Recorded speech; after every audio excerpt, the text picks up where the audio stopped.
Brandon Allen, 12 for 20, 193 yards. Quarterback rating of 125. Yeah. Oh, yeah, there it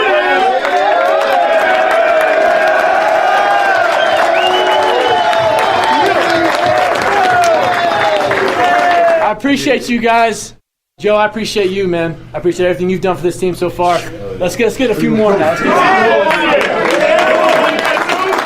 Everybody just keep working, man. Keep listening to the coaches, and let's just keep grinding, man. Grinding on 3, 1, 2, 3. Grind! You're listening to the Huddle Up Podcast with Chad Jensen and Zack Kelberman. Join Broncos Country's deep divers at milehighhuddle.com and sound off. And now it's time to drop some knowledge.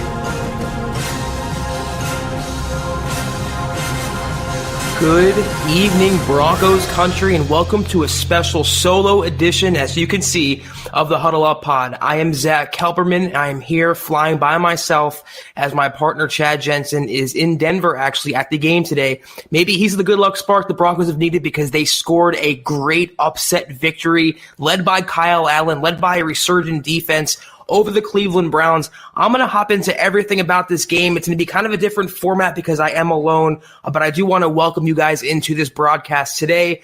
Kind of an old school broadcast for some of you who remember me on the 24/7 Sports Facebook Lives, but I'm here flying solo. I'm going to take some of your questions here, let some people file into the room this evening. This is the Huddle Up Podcast, and while I wait for some people to come in, I want to just plug my Twitter. As you can see, Kelberman NFL. Follow the pod on Twitter at Huddle Up Pod. Follow Mile High Huddle. Follow my partner Chad and Jensen. Like I said, he is at the game today, enjoying himself, and I am here with all of you guys. This is the Overtime Podcast Network.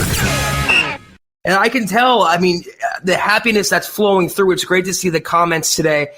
Today was a good day. Dalen Joseph says, Allen is better than Flacco. Stu says, yeah, I definitely agree there. The entire offense, this is my quick gut reaction to what I just saw. I'm just going live right after the game. But it's amazing when you have a quarterback in the game who has mobility, who has youth. The energy is palpable. It is no coincidence as to why Noah Fant had that big touchdown. It's no coincidence as to why Cortland Sutton made a great leaping touchdown. The entire offense had passion. They had heart. They had a pulse. And that started with the quarterback in this game. Brandon Allen, he didn't light the world on fire, but in my opinion, he outplayed Baker Mayfield, a first-round pick with all the hype in the world. Brandon Allen comes in his first NFL start, and you know what? I think he handled himself pretty well. I love seeing the comments fly in here. Jose says we have a new quarterback. Kristen says I love Wolf. Yeah, Derek Wolf had a great game today. Appreciate you. Stuart with the $25 donation. Thank you very much. Thank you all for tuning in with me. I know it's kind of an unorthodox pod. Like I said, Chad, my co-host Chad Jensen is at the game today, so I'm just rocking in place of him. Daniel C. says Baker is trash. Emilio says, do you think Allen is the answer? I'm going to kind of get through some of these questions rapid fire here on this podcast and on this live broadcast on YouTube, on StreamYard, on the Mile High Huddle Facebook page. Allen is the answer for the time being. As much as I liked him today, I'm not going to get too high on him. I'm not going to get too low on him for the misfires that he did have in this game. He looked really, really good in his first NFL start. Like I said, I think he outplayed Baker Mayfield, and that is no easy feat to do. So if he at least earned another start coming out of the bye week, he at least made Elway look correct in benching Flacco, because that's what it was. It was a benching coming off that injury. And instead of going with Rippon, instead of shuffling Locke out there, he had a plan to go with Brandon Allen. They picked him up to start the season. They liked something in him. And for my money, he jives much better with Rich Scangarello with that play calling than Flacco ever did. Flacco had one touchdown across his last 4 starts. Brandon Allen had 2 touchdowns this game alone. There is no coincidence to this. This is what Chad and I have been talking about. You put a young quarterback back there with mobility, with some life in him, just some life, some passion, and that's exactly what happened. Philip Lindsay had a long touchdown today. You saw the passing game come to life. The Broncos really did have a great offensive day today. Didn't blow the doors off anyone. They're not the next greatest show on turf, but it's definitely better than what we saw the last couple weeks. And I think Brandon Allen, for the time being, he is the answer under center for the Broncos. You can't go away from him now. I mean, that was a really good performance, and I think he definitely earned another one coming out of the bye week. Jamil says the team looked alive today. Yeah, like I said, that's all starting with the quarterback. You take Flacco out of the picture, this guy who has no passion, this guy who's very aloof and apathetic, and you put in a young, hungry quarterback who wants to make a name for himself, who has a chance to establish himself potentially as a starting caliber quarterback for a desperate Broncos team. And that's exactly why you saw these big plays. That's exactly why you saw better play calling. I think now we can say for sure Flacco was the common denominator. It was not Rich Scangarello. You saw when you take Flacco out of the picture how good the play calling can be. Even that last that last play call to end the game, to close out the game, it was wildcat to Phillip Lindsay. That kind of creativity, that kind of aggressive chance-taking Scangarello, we have not seen because he's been hindered by Joe Flacco. He was the culprit to this offense, and I don't expect anyone now, any Flacco apologist, to come out and make excuses. He was holding this team back. It wasn't anything else. It was all Joe Flacco. When you put a better quarterback in there like Brandon Allen, you saw what happened today. I'm going to just go through some of the comments here. Joey says, I kind of look like Brandon Allen. I assume that's who you mean. It could be worse. I'm not crazy about the guy's headshot on CBS. He had a major comb over, but, a guy making his first start, it could look a lot worse than that. And, fortunately, looks in the NFL don't amount for much. Paul says, who gets the game ball? Brandon Allen or Noah Fant? It's got to be Brandon Allen. I mean, he is the quarterback. He gets all the praise when things go right, and he gets all the criticism when things go wrong. He balled out today. What I was most impressed by him, aside from his touchdown passes, aside from the plays the Broncos made, he held firm in the pocket. He stood tall, taking big shot after big shot after big shot. He didn't crumble. He didn't whimper. He didn't see any ghosts in the pocket like Flacco did. He held firm in there and delivered some strikes. So that's something I like, that mental toughness. You can't teach that. Flacco didn't have that. Paxton Lynch definitely didn't have that. It looks like Brandon Allen does have that. $21 donation by Chris Hernandez. I appreciate you. Thank you, Chris. We both appreciate you. Anyone who donates, Chad and I can't express enough gratitude for any donation, any support you guys show the show. We love bringing it to you guys. We don't do it for the donations, but they're definitely appreciated, so thank you. $20 donation by Christy. I appreciate you, Christy. Thank you very much for that. Like I said, you guys are great, and we couldn't do this without you. We love bringing these broadcasts to you. Someone's made a comment. Yeah, No says, Bowles leading in penalties. What's it going to take for this guy to get his S together? It's going to take I don't know. He's just going to keep committing penalty after penalty. Obviously, he's not going to be benched, if only because the Broncos really do not have anyone else who they can put in his starting role. That falls back on John Elway, as Chad and I always like to talk about. He didn't really stock the cupboard with the backup offensive lineman. They don't really have anyone else they can take out of the game to replace Bowles with. We have to just come to know him by now. If he's not holding guys, if he's not allowing sacks, he's going to mess up at some point. He had a really disastrous series in the fourth quarter, false start, and I believe a holding penalty on the same series. It's just Garrett Bowles at this point, and we all have to just be prepared for him to melt down at the most inopportune time. And until the Broncos have someone to replace him with, we're going to have to just, tough it out. Andy says, good question here by Andy, what did you think about the decision-making of Allen today? That's another great point. That's another thing I was impressed with. He was not perfect. I'm not going to come up here and just praise the guy relentlessly. He was not perfect. He missed some throws. But you're talking about a young quarterback on a new team, learning a new system with all the hoopla going on, making his first NFL start in the regular season. I think he did pretty well in the pocket. Like I said, he hung in there strong. He made some dime throws. The whole offense was rejuvenated, so he didn't commit any bad turnovers. He didn't look anything like Flacco. He got out of the pocket. He made some plays with his legs. I thought the decision-making all around for a guy in his first start was absolutely pretty good.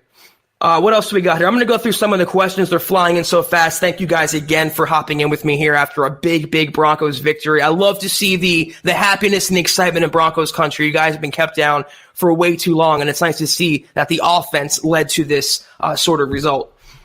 Kristen has a good question here. Oops. She says Allen versus Locke. And, that's interesting. I think for now, Brandon Allen far and away is the starter coming out of the bye week. And the Broncos, Elway, Fangio, they have made it crystal clear Locke is going to be brought along slowly.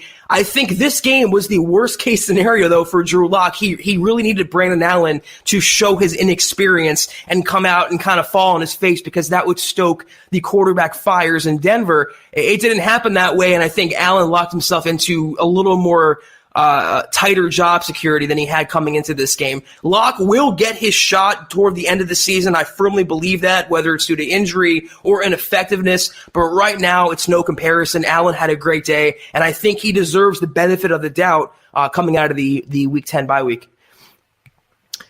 What else do we got in the comments? Keep firing away. Drop your questions and drop your reactions and celebrate with me here. We don't get these often, these winning reactionary pods. So I like to see the energy in the room. Anthony wants to know, where has Von Miller been? Thoughts on him? He's when he's not getting to the quarterback, if you watch Von Miller closely, he's hovering around the quarterback. He's making plays to disrupt the timing in the pocket. He's making plays to force errant passes. Baker Mayfield really did not have a great game today in the pocket. Overall, as a passer, he not show good decision making. He looked very scared and tentative back there. So even if Von isn't showing up in the stat sheet like you would like to see, he is still impacting plays on the field. I do believe, though, this scheme and missing Bradley Chubb as his bookend has definitely impacted him, but he's still a forceful player, and he's still helping this Denver defense, which sort of underrated now. They've strung together multiple good performances in a row, and you're starting to see that Vic Fangio scheme kind of take hold and come into the high caliber, full speed approach that you thought we would see coming into the season. So if Von will improve, I think the sack numbers will go up as the season kind of enters its second half here, but he's definitely still impacting games just by getting around the quarterback, and pressure is production. Christopher says, another question about Bowles. How do you feel about moving Bowles to right guard after the season ends and Ronald Leary is gone? Well, I agree that Ronald Leary most likely is gone. They'll be replacing him. I just don't know if you can salvage Bowles there. I think maybe with his arm length and maybe his skill set or lack thereof, he would fit at guard.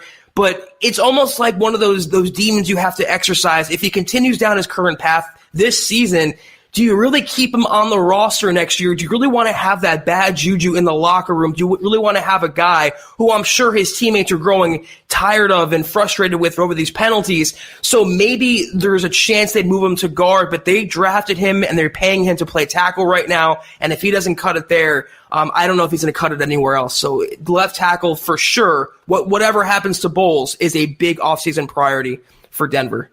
Let's see, what else do we have on this special solo version of the Huddle Up Pod. Thank you once again for tuning in with me. Josh wants to know thoughts on Chris Harris this game. I thought Chris Harris Jr. held his own very, very well against Odell Beckham. Not an easy matchup, and the Browns were kind of scheming to move Odell Beckham away from Harris's coverage. It worked in the fourth quarter. Beckham had some great catches, but Beckham is going to make those catches. He's Odell Beckham for a reason. So relatively speaking, I thought Chris Harris Jr. had really tight coverage.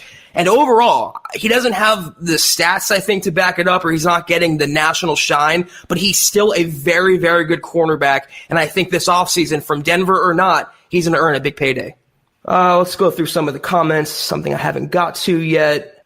Christy has a good comment here. Christy says, play calling was off and on. Still seems like overthinking on Scangarello's part. Yeah, I thought the screen pass that he threw to Deontay Spencer, I thought that should have went to Phillip Lindsay. I still think he's running inside with Lindsay when he should be running outside. He's definitely not perfect Scangarello. He's still very much a rookie coordinator. But the fact that the offense was energized today, the fact that they won today, they put up the points that they did, that was a direct reflection, I think, on Scangarello game planning around a young quarterback and scheming ways to make big plays down the field. You saw that happen today. So overall, it wasn't perfect from Scangarello, wasn't perfect from the Broncos, but I think Scans did a lot more good than I think he did bad this week. What else do we got? Someone said, I didn't see, Jamili says, Lindsey needs more carries. I agree. I still think they like Royce Freeman because he fits the scheme more. He's a better inside runner, and I think Scans has a proclivity to lean on inside runs as opposed to stretch runs or outside runs. So it's still going to be a timeshare, but let's give it up for Devontae Booker. I mean, I forgot the guy was even on the team. He comes in, makes a nice kick return, gets a nice reception over the middle. The entire Broncos backfield, when they have those three guys playing pretty well, that's a very well-rounded unit. So, Lindsey always needs more carries. He's always going to get the ball. He always needs the ball, I should say. But Freeman will not go away. And now that you're seeing Devontae Booker contribute, you have to wonder if Scangarello wants to get him involved going forward.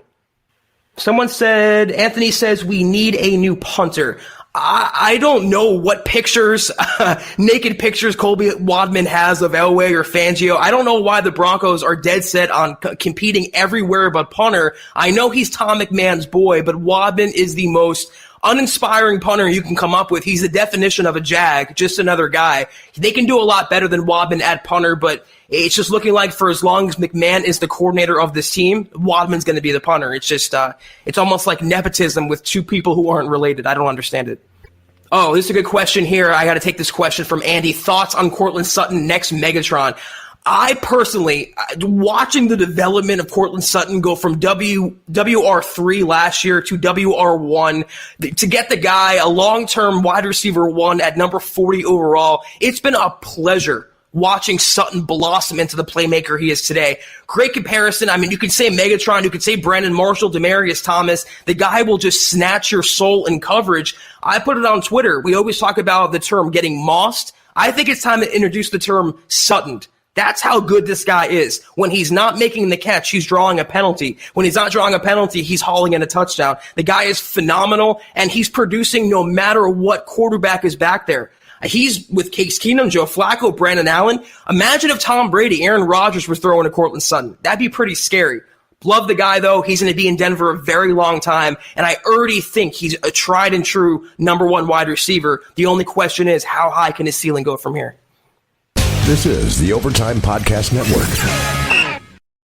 Kind of a random question to piggybacking off that. Lucas wants to know who's better, Sutton or Simmons? I mean, it's apples and oranges. Both play different sides of the ball. For my money, though, the higher upside, the better player right now, and I think who has the higher ceiling is Courtland Sutton. The guy is balling out and producing, like I said, no matter who's under center, no matter what circumstance in the game is going on. He is a tried and true, I think at this point, a number 1 wide receiver. Love Justin Simmons. I think he's in for a big payday, but he's been a little more inconsistent this year on defense and overall to his career than Courtland Sutton to this point. You held a gun to my head. I'm going Courtland Sutton in that question any day of the week.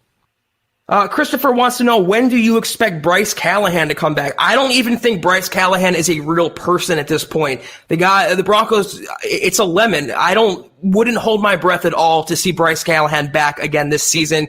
If they get any snaps out of him at all, it will be a bonus. I understand, like I mentioned on a previous pod, why the Broncos plunked down that money. When he's healthy, he's a really good player, really good slot corner, and a built-in replacement for Chris Harris Jr., but the Broncos were paying for damaged goods. And when you pay for damaged goods, those goods end up getting damaged again. It's what happens. And when you invest in injured players, most of the time those injured players will get injured again.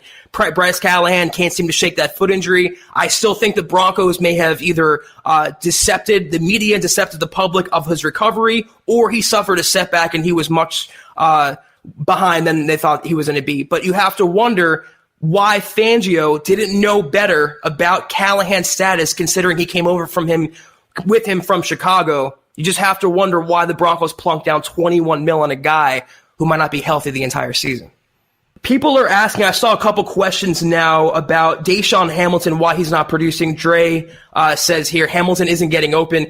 It's hard right now in this Broncos offense with the instability at quarterback, the instability in the offensive line to incorporate all your pieces. Right now, there's enough snaps to go around for what? Phillip Lindsay. I'm talking passing snaps. Phillip Lindsay, Courtland Sutton, and then a distant third, you're talking Noah Fant. Deshaun Hamilton, he was looking like he was going to come on last year. He was like a mini breakout candidate this season. You just can't feed everyone when you have so much instability at your 2 biggest positions on offense, quarterback and left tackle. He will, I think, still develop into a pretty capable number 2, number 3 receiver, but he's too far down the pecking order right now, and there's just too much turnover to get him going. If they can just focus on Lindsey and Sutton, getting those players into the next level, I think, considering what's happened this year, that would be 2 major victories. Jerome says, should we put Miller on the trade block for a couple of first rounders? Well, the trade deadline just passed and the Broncos didn't trade him. Nothing is going to happen, like Chad and I were saying, until the offseason. If that, I still don't see Miller getting moved. And as long as the Broncos are winning, they'll keep a happy shop there. So don't expect a Miller trade. Not now for sure, but not in the offseason either. Here's some optimism. Chad said the odds of us making the playoffs, it's really not about that. I'm not trying to burst anyone's bubble right now. I'm not trying to be the wet blanket after a big Broncos victory, but it's not the goal for this season. The math is against them. They're probably, I would say they're not going to make it. I can almost guarantee that, but it's not about that. It's about getting the young players developed. It's about finding your next quarterback, whether that's Drew Lock or whether that's Brandon Allen, getting this nucleus ready for 2020 and beyond, and seeing who you want to keep and who you want to get rid of. That is the whole goal here. And the Broncos accomplished that goal today in a small bit by getting Allen on the field and seeing what they have in him. The playoffs, it's not going to happen. Do not expect the guys to go on a big run right here. But if they can maybe string together some victories, give themselves some confidence for 2020 while still identifying the young cornerstone stars of this team, that is the goal, I think, for the rest of 2019. Christopher says, is Juwan James ever coming back? That's a guy I think, unlike Bryce Callahan, we will see again this year. The Broncos obviously have to be careful considering they invested $50 million in the guy. But another previously injured acquisition of Elway's who got injured again. It's just another case of when you pay for an injured player, the odds are they're going to get injured again. I think he will be back at some point this year. And if they want to keep starting these young quarterbacks, Allen or Drew Lock, they have to have that line as good as they can possibly make it. What else? Let me go through some of the other comments. They're flying in so fast, which is such a great sign. Thank you guys again for hopping in here with me and participating in this simulcast Huddle Up Pod. Good comment here by JS. AJ Johnson has shored up his defense. Man, has he been a revelation at linebacker. I tweeted that it was so nice to see today 2 young Broncos defenders, Alexander Johnson and Malik Reed, break up a pass on 3rd down. They look so much better and more dynamic when you watch them compared to Todd Davis, who is the Joe Flacco of linebackers as far as I'm concerned. It's painful to watch Davis run. But AJ Johnson, I don't know what the Broncos were waiting for getting him into the lineup. He just adds that playmaking ability we haven't seen since Danny Trevathan. He's always around the football. He's good in pass coverage. He's good against the run. The Broncos really found a steal there. And to their credit, last year taking a gamble on a guy with a checkered background, Elway did well with A.J. Johnson. Terry wants to know who's coming off injured reserve, Butt or Lock. It's got to be Drew Lock at this point. He's healthy. He's ready to go. And it's a matter, I think, of when, not if he plays this season. The Broncos are just biding their time and being extra cautious with him, probably as they should to an extent. I don't see Jake Butt, and I said this months ago, I don't see him contributing this year, and I would be surprised if Jake Butt is on the roster next year. It's just almost impossible medically or physically to come back from 3 torn ACLs. If he can, hats off to him. I wouldn't look for Jake Butt, though, to make any sort of impact this season. Daniel says the Browns are absolute trash. Yeah, I mean, a win's a win is a win in the NFL. You're not going to ever apologize for that, but the Browns are definitely a disappointing team. We talked about that on the preview pod with Jared Mueller. They're a very underachieving squad, so much talent and all this hype, and they're just not producing. They kind of remind me of the 2018 Broncos, undisciplined, defense with all these star names, not making the results on the field like you should see. It all starts from the top. Freddie Kitchens was a good coordinator, but the wrong head coaching candidate, just like Vance Joseph was. A lot of parallels there. They're not a good team right now, but the Broncos also are not going to apologize for beating them at home, especially when the Broncos were home underdogs to Cleveland coming in. Good victory against a team with a lot of talent. That's the way you have to look at it. Go through some of the questions. Oscar, I kind of already touched on this question at the top of the broadcast today, but Oscar wants to know, do you think Locke will play indeed if Allen keeps on winning? It's tough. I mean, let's just say Brandon Allen is like a Kyle Allen for Carolina earlier this year. If he keeps putting together victories, let's say he beats Minnesota or he beats the Chargers and after the bye, how do you take him out of the starting lineup? After you're just dying to have a young quarterback there, how do you get a guy who's coming in and winning games and bench him for a guy who you know nothing about coming off an injury? It's a catch-22. It's a good problem to have to an extent if the Broncos keep winning with Allen, because it'll mean they can maybe build off him. But they also want to see what they have in Drew Lock. So it's going to be tough. If he keeps stringing together victories, Brandon Allen, I don't know how Elway can just, pull him out for a cold player who hasn't seen the practice field for months in Drew Lock. Anderson wants to know, what do you think about Purcell? Do you think he's a better true defensive tackle versus what Shelby Harris? Yeah, absolutely. True defensive tackle, true nose tackle. One of the biggest Fangio errors of the first half of the season was putting Shelby Harris at nose when he's not a true nose guard. He's a 5 technique. He's a defensive end in the scheme. He's a pass rusher more than he's a run stuffer. But that's the opposite of what Mike Purcell is. So once they made that switch, it's no surprise as to why the Broncos' run defense, for the most part, they're still prone to lapses and missed tackles and this and that. It's got to improve, but that's a big reason as to why the run defense got a lot better with Purcell in the game. Nice third down stop in the backfield on Nick Chubb, I believe it was. A tough running back to bring down. I love Purcell's game. He's a younger, higher upside version of Domata Peko, who I think the Broncos really missed before they made this move. So big Mike Purcell fan over here. What else? Let's go through some more. I got time for a few more questions here. This is the Overtime Podcast Network. Oh, here's a good question from young Tyrone. What do you think about Hollins coming back on injury with 2 sacks today? What I think is the Broncos have to keep Hollins at outside linebacker. And I've been saying this since the moment he was drafted. I did not like Denver converting him and shoehorning him into inside linebacker. He can probably play there. He's talented enough to play both spots. But as you saw, getting him after the quarterback, getting him on the outside, letting him rush the passer, that's what he does best. I didn't want the Broncos to DeMarcus Walker Hollins, and I'm glad maybe this game was the statement game he needed to stay at outside linebacker. But great pass rusher, and the more the merrier, replacing Bradley Chubb. Between Malik Reed and Justin Hollins, the future is very bright at outside linebacker in this Broncos defense. And inside linebacker, too, with A.J. Johnson. That's why it's so great watching these young guys develop. They have so much young talent that you don't really think about until you watch them play. It's just exciting to see these nucleus pieces come to life. Good question about the trade deadline. Glenn wants to know, why didn't we go after Trent Williams at the trade deadline? I'm sure his helmet would fit in Colorado. That's pretty funny. Just for the simple fact that if you're a non-contending team, as the Broncos were and probably still are, why would you give up major assets, probably a first or second round pick, on top of taking on a massive contract, and then on top of that, taking on a guy who sat out the entire year because he was disgruntled?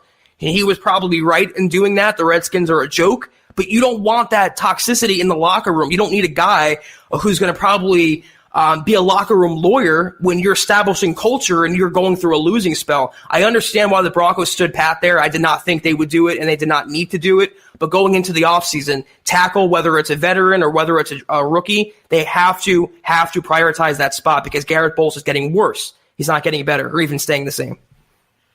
Good question here, a good comment here by Hello. Devontae Harris looks like he could be good for us. Yeah, Harris really had a good game. Him and Duke Dawson, Cody Sensabaugh, the young Broncos defensive backs who weren't on the roster a couple months ago really stepped up today in place of Bosby and playing for with Bryce Callahan out. He really did look like a good pickup here, flying around the ball. But I wonder how much of that was attributed to the Browns not playing good offensive football. I said it on Twitter. The Browns play calling was atrocious today. Freddie Kitchens is in way over his head. Baker Mayfield did not look good. So I wonder what the result of that, if the Broncos defensive backs looked better because the Browns were bad. But I still like what Harris did. And the Broncos with Fangio, with Ed Donatel, who has a defensive backs background, it looks like they're coaching up young safeties, young corners to be thriving, so it's definitely encouraging for the future. Interesting question after a big Broncos win by Kai Barker. He wants to know, hi from Iowa, do you honestly think that they will get rid of Elway? Not if they keep winning. It's just going to lengthen his leash, and I don't even think his leash was that short to begin with. We mentioned this on the last pod. I'm going to keep this short because I'm not going to focus on this question after a big Broncos win, but the only way I can see him even feeling some sort of heat is if he goes into next year and they have a reloaded roster, all this cap space, not a rookie coach, no excuses in the world, a new quarterback under center, a young quarterback, and they go 4-12, 5-11, 3-13. Then I can see the pressure being put on Elway. But I think he is definitely safe this year, and I would probably venture to say he's definitely safe through next year as well. I'll take a few more questions here. I'm going to hop off and let you guys enjoy this post-game Broncos win tonight on this glorious Sunday night, November 3rd. Jack wants to know, has Tim Patrick come off IR? Yeah, he's scheduled to practice after the bye week, and he will be back after the bye week, so that should help out the Broncos' receiving core for depth purposes and stuff. I always thought Patrick was a good player for Denver, and I think he'd be a good possession receiver for whoever is under center, whether it's Allen or Drew Lock. It's going to also push Deshaun Hamilton now. We had a question about him. Why isn't he contributing? Why isn't he getting open? Well, there's other people ahead of him on the depth chart, and only that's going to get worse. It's going to get more crowded when Patrick comes back. So it'll be interesting to see which of them, either Patrick or Hamilton, separates himself for the second half of the season. It's a good question here. Do you try and extend Sutton at this point? I know it's year 2, but you can usually get good value if you offer contracts early. I believe I might be wrong on this, but they have to wait, I think, 2 full seasons before they can enter contract negotiations. I'm not 100% on that, but I don't think they're allowed to right now explore a contract. But yeah, as soon as they can, before that window opens, I would for sure look for the Broncos to nail him down. Hopefully he gives them some sort of team-friendly deal, because the guy at this point is going to reset the market if he keeps improving, and they can't let him get to the open market anyway. So it's only a matter of time when they give Sutton a big deal, a new deal. It just can't happen now, but he is not going anywhere. He is by far the future of the Broncos wide receiver group. Big donation here from Andrew. Thank you so much, Andrew. $20. Appreciate you. He wants to know, people are already saying Allen should be the starter. I think they're jumping the gun. It was 1 win, but he's definitely an improvement on Flacco. Thoughts? I'm in total agreement with you there. I mentioned this earlier on the broadcast tonight. Big win for Brandon Allen. Good performance by Brandon Allen. It's not the end-all, be-all, though. You can't name the guy the 2020 starter after only 1 game, and you shouldn't want to sit lock now and make that decision based solely off 1 performance. Good game from Brandon Allen. He deserves to start coming after the bye, but that's it. After the bye week, it's a week-by-week basis for Denver right now. If he doesn't cut it after the bye week, then you have to start thinking about Rippon or maybe even Drew Lock. Steve says, is Scans on the hot seat at all? Maybe. I never saw it. I get this question a lot, and Chad and I both do. You're not going to get rid of a first-year coordinator in his first year, even after his first year, with all the tumult at quarterback, all the turnover, all the things going on. As we saw today, it's looking like the culprit, the common denominator to the Broncos' ineptitude. It wasn't the play calling. It really wasn't the offensive coaching. It was Joe Flacco. When you take him out of the game, it's addition by subtraction. And then you put in Brandon Allen, a younger quarterback with legs that work beyond just a jogging pace. You saw what they can do on offense. I do like Scangarello being more aggressive. He opened up the playbook. It felt like he felt his oats more. And that Wildcat call to seal the game, that you wouldn't have seen that, I think, with Joe Flacco. So Scangarello, if anyone thought he was on the hot seat, I didn't. You can't think that now. I do think he was a big reason why the Broncos sprung the upset today. I wouldn't even venture to say it was his best play calling. I don't think that's conspiracy, or I don't think that's weird to say that it was his best play calling effort today as the Broncos coordinator. A couple more questions here, and then I'm going to hop off. Let's see what else we got from Broncos country. Keep firing away, and I will try to answer you. Jerome says, what's the biggest problem on the D-line? The biggest problem, the D-line or the O-line? It's got to be the offensive line to me. They're still allowing pressure on the inside. Garrett Bowles is still Garrett Bowles. You don't have a true right tackle playing. You have a guard there in Wilkinson. By far, it's the offensive line. If the Broncos ever get that shored up, if they ever got a consistent left tackle, if they could ever get James back on the field, they would have the potential to be a top 15, top 12 offensive line. It just never came to fruition, even with Mike Munchak. Defensive line, a lot of good players there. Unfortunate that DeMarcus Walker didn't play today, but they're not really a culprit in the Broncos' failures this year. They can tackle better, but I thought the defensive line played pretty well today, especially Derek Wolfe. All right, one more question. Let's make it a good one here. Let's do one more. What position do I see the priority being in free agency and the draft? I already said that. I'll do one more after this, but I still think left tackle or guard, the offensive line has to be priority number one. Other than a quarterback going into the offseason, you just cannot get by as it is right now with Ronald Leary being hurt, Juwan James being hurt, a combination of ineffectiveness in the middle, inexperience in the middle, and then Garrett Bowles being Garrett Bowles. So going into the offseason, long ways away, a lot can happen, but I would look for offensive line to be a big priority for Denver this year or next year. One more question. Let's make it a good one here. Brandon Allen, our franchise quarterback, definitely not yet. I know Broncos fans, you guys are starved for quarterback success. I know it's been a minute since you had a young hotshot quarterback doing well, but he's not the franchise quarterback yet, Brandon Allen. He had one good game. Let's not get crazy. All right, one more. Let me go through. What do I think of Fant? Is he the next Julius Thomas? I saw in Fant, I know I'm not making that comparison, but I saw him when he's sprinting toward the end zone. That was all Rob Gronkowski to me. I mean, the guy looks like him. He wears his number. He's not him, and he might not be him, but the Broncos definitely have a real great tight end prospect if they can get him going in Noah Fant. All right, one more. All right, here's a good question to kind of just pivot to as the Broncos enter their bye and looking into the second half of the season. Tony wants to know, I'm going to the Vikings game. How do you think they match up with us? The Vikings blew one today to Kansas City, the game they should have won, the game they lost to a backup quarterback in Matt Moore. The Vikings, led by Gary Kubiak, Kirk Cousins, two familiar names in Broncos country, they're a formidable opponent. Good stifling defense, a good coaching staff for the most part. That is not going to be an easy game for Denver, but far and away is it an automatic loss for them either. They can definitely be competitive, and I think it'll be probably a defensive-sided matchup, maybe a lower-scoring game, but I think you'll see a good brand of football by hopefully two well-coached teams. But that is going to do it today for this special edition of the Huddle Up Pod. I am Zack Kelberman, one of the co-hosts of the podcast, going solo tonight because my partner Chad Jensen is at the Broncos game. He was the good luck charm for Denver today as they sprung an upset victory over the Browns.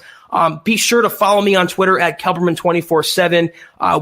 Be sure to follow the show at Huddle Up Pod, my partner Chad at Chad N. Jensen. We will hop back on, Chad and I, as normal tomorrow to recap this game, talk about Brandon Allen and what it means for Denver going forward. Thank you all again for your comments, your questions, your interaction. I apologize I couldn't get to everyone, but I do appreciate, and I did see most of the comments come in. I want to tell you guys, enjoy this victory. Enjoy a good showing from a Broncos offense. Enjoy the glimmer of hope that you saw today from Brandon Allen. It might fizzle, it might amount to nothing, but for at least one game, the worst quarterback on the field wasn't a Broncos quarterback. He was the best quarterback on the field. And it's looking like maybe even a backup capacity, maybe even as a Trevor Siemian pinch starter type, the Broncos might have something in Brandon Allen. But good victory today, good offense, good defense. They could have played a lot worse. They didn't. They had a nice victory today. Stick it here, milehighhuddle.com. Stick it to the podcast. We'll have your breakdown for you guys tomorrow, and we'll hop back on here to take more of your questions. Thank you all again for tuning in, and have a good night, guys.